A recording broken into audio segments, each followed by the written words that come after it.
वर्तमान समय में अधिकांश लोगों के मुख से यही बात सुनने समझने में प्रश्नार्थक तौर पर आ जाती है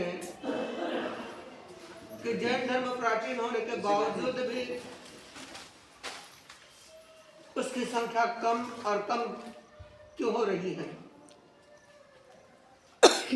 वास्तव में देखा जाए तो जैन धर्म जो है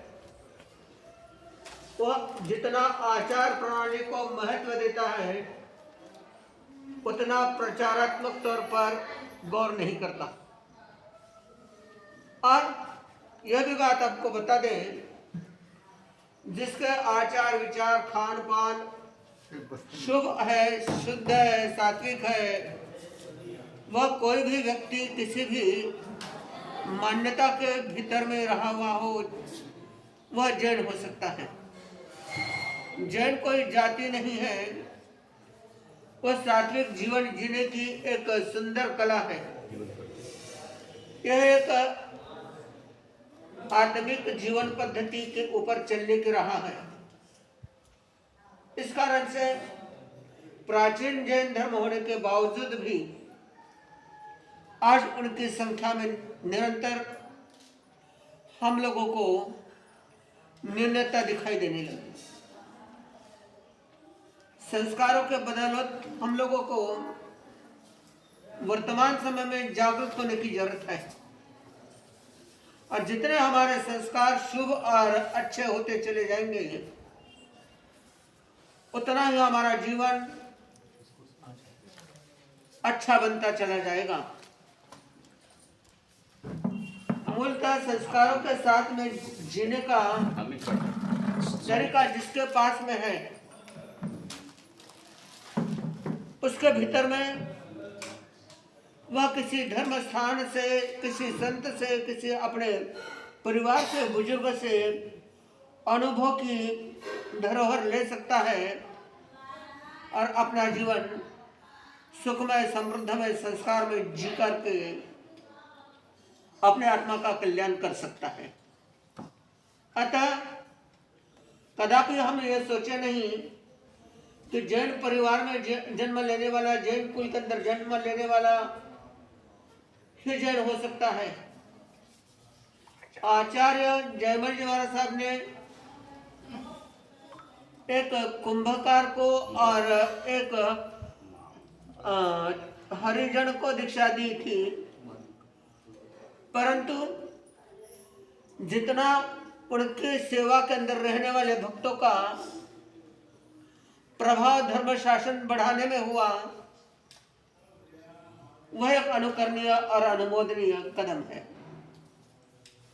और ऐसे ही गुरुदेव परम पूज्य प्रवर्तक श्री रतन चंद जी महाराज साहब, आप भी खन्ना कुल से थे, क्षत्रिय कुल से थे और वर्तमान में आप श्री उपप्रवर्तक डॉक्टर सतीश जी महाराज साहब महाराष्ट्र पाटिल परिवार से हैं। जैन धर्म को दीपाया है तो संस्कारों के कारण दीपाया गया है अन्य धर्मावलंबी के द्वारा। भगवान महावीर के शासन की ओर नजर डाले तो उनके 11 ही गणधर ब्राह्मण परिवार से थे। उनके शासन में हरिकेशी मुनि ने संयम ग्रहण किया था और धन्नाशाली भद्र वैश्य थे। यह एक तरीके से वर्णवाद, जातिवाद से उठ करके आत्म कल्याण के मार्ग के ऊपर बढ़ने की कला है। यहाँ चारों वर्ण सम्मिलित हो जाते हैं